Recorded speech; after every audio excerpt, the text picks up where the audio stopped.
I faked fluency in my first English meeting and somehow it worked. Nobody knew I was basically a beginner. And honestly, that terrified me more than anything else. There I was, sitting in a conference room with glass walls, those transparent ones where everyone walking by could see exactly what you were doing, exactly how you looked, exactly whether you belonged there or not. The chair felt too big. The table felt too long. And I felt impossibly small. Important people were filing in. You know the type, the ones who walk with purpose, who set their laptops down with confidence, who smile like they've done this 1,000 times before. Because they have their blazers fit perfectly. Their English sounded effortless. And me? I was wearing a blazer I'd bought specifically to look professional enough. And I was pretty sure everyone could tell it was from a sale rack. My boss appeared in the doorway. "Hey, we need you in here. Client meeting. Just jumped on. They want to hear about the campaign progress. You've been tracking the metrics, right?" It wasn't really a question. I nodded. Because what else could I do? Say no? Say, "Actually, I'm terrified of speaking English in front of people who might judge me." Say, "I've been avoiding phone calls for 2 months because I'm scared of how I sound." So I grabbed my laptop, hands already trembling, and followed him in. This was my second month at an international marketing agency. International. That word had sounded so exciting when I accepted the job. So worldly, so full of possibility. Now it just felt like a trap I'd walked into willingly, a promise I couldn't keep. On my resume, right there in black and white, I'd written English, advanced. And technically, maybe it wasn't a complete lie. I could read English pretty well. I'd devoured Harry Potter in English. I watched Netflix without subtitles. Well, with subtitles, but English subtitles, which sort of counted, right? I understood almost everything people said. But speaking? Speaking was a completely different universe. Speaking was a nightmare I relived every single day. Let me take you back to 3 weeks earlier. Picture this. Morning meeting. Monday, 9 a.m. The whole team sitting around, coffee cups everywhere, laptops open. My boss is going around the table asking everyone for quick updates. Quick, quick, as if that word makes it easier. I'm sitting there and I can feel it coming, my turn approaching like a wave I can't escape. My heart is already racing. I've prepared sentences in my head. Simple ones. My project is going well. I finished the research. I'm working on the presentation. Easy, right? My turn comes. Everyone's looking at me. And my mind just blanks. Every word I'd prepared evaporates. I open my mouth and what comes out is, my project is, good. I did the research, and now I am making the presentation. I sound like a child. No, worse. I sound like someone pretending to speak a language they barely know. Someone across the table smiles politely. Someone else looks down at their laptop a little too quickly. And I want to disappear. I want the floor to open up and swallow me whole because I know. They're all thinking the same thing. Wait, she said her English was advanced? After the meeting, I hide in the bathroom for 10 minutes, staring at my reflection, hating myself. Hating how my voice sounds in English. Hating how my brain works perfectly fine in Spanish. Sharp, quick, intelligent. But the moment I try to translate it, everything falls apart. That night, I practice in front of my bedroom mirror. Over and over. My project is progressing well. I've completed the preliminary research and I'm currently developing the presentation. It sounds good, confident, natural. But the next time I have to speak, it all disappears again. The fear became my constant companion. You know that feeling. Maybe you're living it right now. That stomach-dropping moment when someone speaks to you in English and you know you should respond. You want to respond, but your brain freezes. The words are there, somewhere, locked behind a wall of panic. You can see them in Spanish, perfectly formed, intelligent, exactly what you want to say. But the bridge between Spanish and English, it's broken. Or maybe it was never built in the first place. So what comes out instead is broken, hesitant, childish. You hear yourself say, I am agree instead of I agree and you want to die. You pronounce comfortable as comfortable, and someone gently corrects you and you smile and say thank you, but inside you're screaming. I once said, I am exciting about this project in front of the entire team. Someone kindly said, you mean excited? And everyone laughed. Not meanly, just... They laughed. Like it was cute. Like I was cute. Like I was a child learning to speak. I was 23 years old with a university degree and I felt like I was 5. The office didn't help. Everything moved fast. Nobody repeated themselves. If you didn't catch something the first time, you either asked them to repeat and revealed you didn't understand, or you nodded and pretended you got it, then spent the next hour frantically trying to figure out what they'd actually said. My coworkers were worse than fluent. They were comfortable.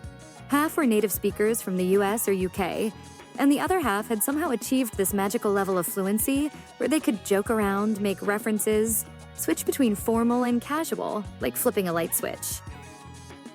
They'd throw around phrases I'd never heard in any textbook. Let's circle back on that. I'll ping you later. Can you loop Sarah in? We need to get our ducks in a row. Ducks? What ducks? Why are there ducks? I'd nod, smile, pretend I understood. Then I'd go back to my desk and Google everything. What does circle back mean in English? Ping someone meaning? Loop an idiom? My browser history was a monument to my confusion. And emails? Don't even get me started on emails. Every single email felt like a test I was failing. I'd spend 20 minutes writing 3 sentences, double-checking every word, reading it out loud, asking myself, does this sound natural? Does this sound professional? Or does this sound like someone who barely speaks English? I'd seen native speakers fire off emails in 30 seconds, casual, confident, perfectly phrased, and I'd wonder what kind of superpower that was. Once, I wrote, please advise me on this instead of please advise me. Someone wrote back, just FYI, it's advise with an S. The smiley face made it worse somehow. Like they were being nice to the person who didn't know better. I saved that email in a folder I labeled mistakes, and I'd look at it sometimes just to remind myself how stupid I could be. But the absolute worst part, the part that kept me awake at night, was the impostor syndrome. Have you felt it? That crushing, suffocating feeling that you're a fraud and everyone's about to figure it out? Every single day, I felt like I was one question away from being exposed.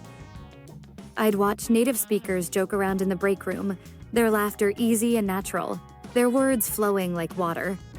They'd make small talk about their weekends, their families, the weather, just talking like it was nothing.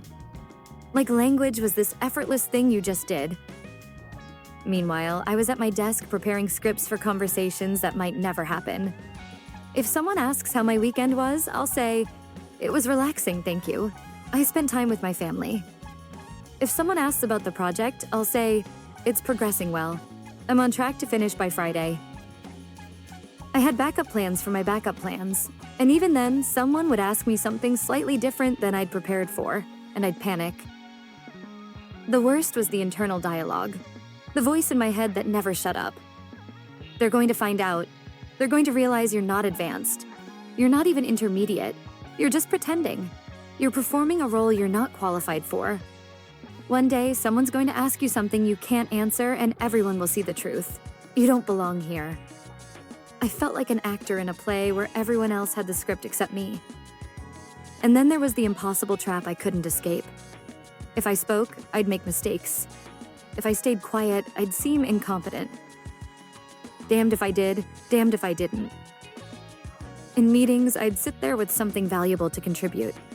I knew I had good ideas, ideas that could help, ideas that mattered, but I wouldn't speak up. Because what if I said it wrong? What if I used the wrong word?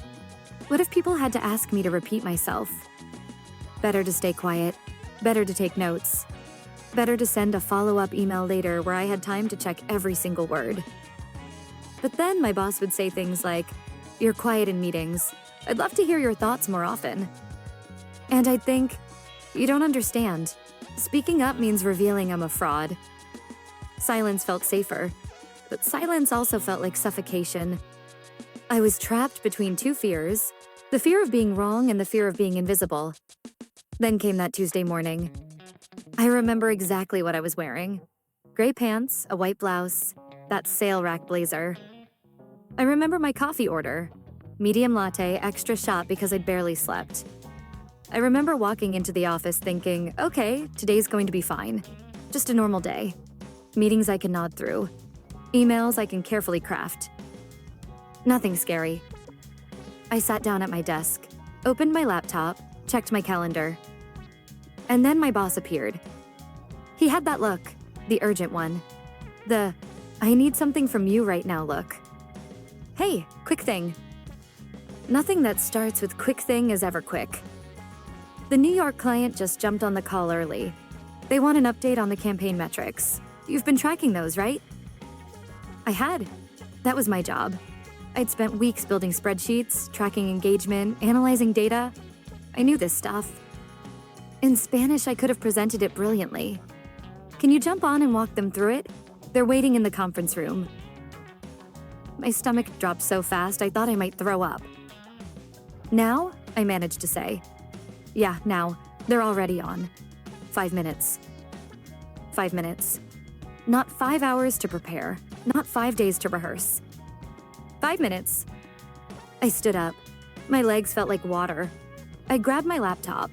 My hands were already shaking, I could see them trembling, and I followed him down to the hallway. The glass-walled conference room loomed ahead like an execution chamber. Let me describe what it feels like to walk into a room when you know you're about to fail. Every step feels heavy. Your heart is pounding so loud you're sure everyone can hear it. Your mouth goes dry, your palms sweat, you're mentally scrambling. What am I going to say? How do I start? What if they ask me something I don't understand? What if I freeze? What if I sound stupid? I sat down in that chair, the one facing the massive screen, and my boss logged into the call. 6 faces appeared. Professional, polished, awaiting. One woman, probably in her 40s, smiled warmly. Hi there, thanks for jumping on. Thanks for jumping on. See? Even that phrase. I'd heard it before, but it still sounded foreign. Who jumps on a call? In Spanish, you enter a call. English was so weird. No problem, I said. My voice sounded small. A man in a suit leaned forward. So we're excited to hear how the campaign's performing. We saw some of the preliminary numbers, but we'd love the full picture. What are the key takeaways? Key takeaways. Everyone was looking at me. This was it. This was the moment I'd been dreading for 2 months. I had 2 choices. Panic, stumble, reveal myself as the beginner I actually was. Somehow survive this. And then something clicked. Maybe it was adrenaline. Maybe it was desperation. Maybe it was just that I'd finally hit a point where the fear of failing was slightly less than the fear of not trying. But I realized something in that moment. I don't need to be perfect. I just need to sound like I know what I'm doing. I didn't need to speak a lot of English. I needed to speak the right English. I thought about my boss, how he always opened meetings. I thought about the phrases I'd heard a million times, the ones that always made people sound confident and professional. I took a breath. Thanks for joining us today, I said, and I was shocked at how steady my voice sounded. I'd like to walk you through the key takeaways from this quarter. Key takeaways. That phrase. I'd heard my boss say it constantly. I didn't even fully know what takeaways meant at first, but I knew it sounded smart. It sounded like someone who had control. I opened my spreadsheet, sharing my screen. So what we're seeing here is really promising, I continued. Another phrase I'd memorized. Really promising. Safe. Positive, professional. One of the men nodded. Great. Can you break down the engagement metrics for us? My brain stuttered. Break down. Okay, that meant explain? Detail? Instead of panicking, I did something I'd never done before. I bought myself time. Absolutely, I said. Let me walk you through this step by step. Let me walk you through. Another phrase I'd heard 1,000 times. It sounded organized, intentional. I started explaining the numbers, slowly, simply. I didn't use complicated words because I didn't know complicated words. but I used the structure I'd heard in every meeting. What we're seeing is the data shows this tells us that moving forward we can expect. And then someone asked a question I barely understood. The woman who'd smiled earlier said something about attribution models and multi-touch conversion paths. I had no idea what she was talking about. Old me would have frozen. Old me would have stuttered, admitted I didn't understand, revealed the truth. But new me, desperate survival mode me, did something different. I took a pause, a deliberate one. "That's a great question," I said slowly. "That's a great question." I'd heard people say that when they needed a second to think. Let me make sure I'm understanding correctly. You're asking about how we're attributing conversions across different touchpoints? I was basically repeating what she'd said, just in simpler words. "Exactly," she said. And here's the miracle. By rephrasing her question, I'd bought myself time to understand it.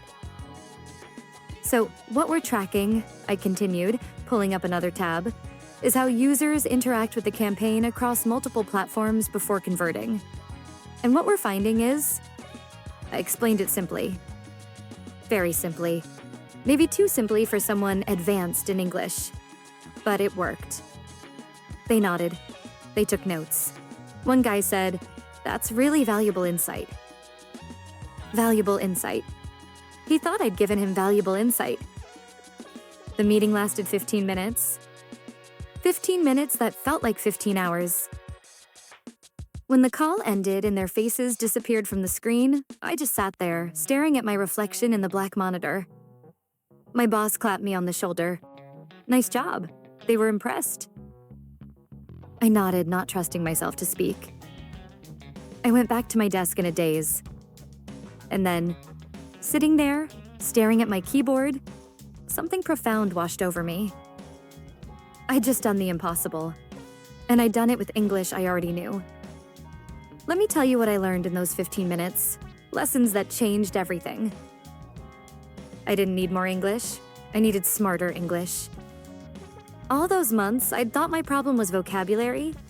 I thought I needed to know more words, more grammar, more everything. But what I actually needed were frameworks. Phrases that bought me time. That's a great question. Let me make sure I understand correctly. Let me put it this way. Phrases that made me sound structured. Let me walk you through this. The key takeaway here is, what we're seeing is phrases that gave me confidence. Moving forward, based on the data. This tells us that these weren't complex. A beginner could learn them in 10 minutes. But they were powerful. Because they didn't just help me communicate, they made me sound like I knew what I was doing. I learned that pausing wasn't weakness, it was strategy. For months, I'd thought that hesitation made me sound stupid. That if I paused, people would think I didn't know the answer. But in that meeting, when I paused before answering, nobody looked impatient. Nobody looked disappointed. They looked attentive. Because a pause doesn't say, "I don't know." A pause says, "I'm thinking carefully about my response." Native speakers pause all the time. They say, well, let me think about that." So why was I holding myself to an impossible standard? I learned that rephrasing wasn't cheating, it was communication. When I didn't understand that question about attribution models, my first instinct was panic. But by rephrasing it, "You're asking about how we're attributing conversions across different touchpoints?" I did 3 things. I confirmed what she meant. I gave myself time to process. I showed I was engaged and listening. And she didn't think, "Wow, she doesn't understand." She thought, "Wow, she wants to make sure she gives me the right answer." Same action, completely different perception. Most importantly, I learned that confidence isn't about being perfect. It's about being intentional. I didn't become fluent that day. My English didn't magically improve. But I stopped waiting for permission to sound confident. I stopped thinking, "I'll speak up when my English is better." I started thinking, "I'll work with the English I have and I'll make it sound intentional." and everything changed. In the weeks that followed, I kept using those same strategies. In meetings, I'd use my framework phrases, the ones that bought me time, the ones that made me sound organized, the ones that gave me confidence. In emails, I'd keep templates of professional phrases I could adapt. When I didn't know a word, I'd describe it instead. The thing that measures. The process where when someone spoke it too fast, I'd say, just to make sure I'm following, you're saying, and restate it in my own words. And slowly, so slowly, I barely noticed. People started treating me differently. Not because my English got dramatically better, but because I sounded like I knew what I was talking about. My boss started inviting me to more meetings. Colleagues started asking for my input. That woman from the New York call? She emailed me directly to ask follow-up questions. Nobody ever said, "Wow, your English improved so much," because they never thought it was bad in the first place. I still make mistakes, all the time. I still say, I am agree sometimes. I still pronounce words wrong. I still have moments where my brain blanks and I can't find the simplest word. But now I know something I didn't know before. Making mistakes doesn't mean you're bad at English, it means you're human. Native speakers make mistakes too. They say, they lose their train of thought. They use the wrong word and have to correct themselves. The difference is, they don't apologize for existing in their language. So why should we? If you're reading this and you see yourself in my story, the fear, the shame, the feeling that you'll never be good enough, I need you to hear this. You don't need to be fluent to sound confident. You don't need to know every word. You don't need perfect pronunciation. You don't need to speak like a native. You need strategy. You need a handful of phrases that make you sound professional. You need the confidence to pause without panicking. You need to stop judging yourself by impossible standards. Because here's the truth that nobody tells you. Sounding professional in English isn't about how much English you know. It's about how strategically you use what you already have. That meeting where I faked fluency, I didn't fake anything. I just finally understood that the English in my head, the phrases I'd heard, the structures I'd absorbed, was enough.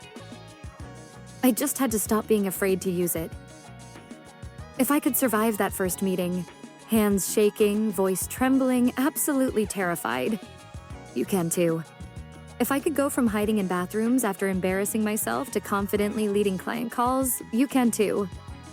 If I could transform from someone who felt like a fraud every single day to someone who actually enjoys speaking English in professional settings, you can too. Because you're not a beginner who can't speak English.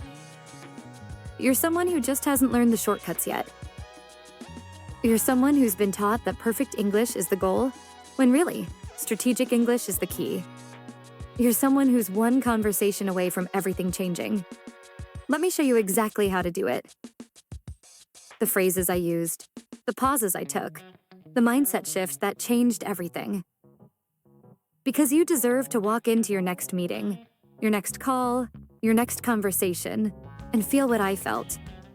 Not fear, not shame, but control. You're ready, you just don't know it yet.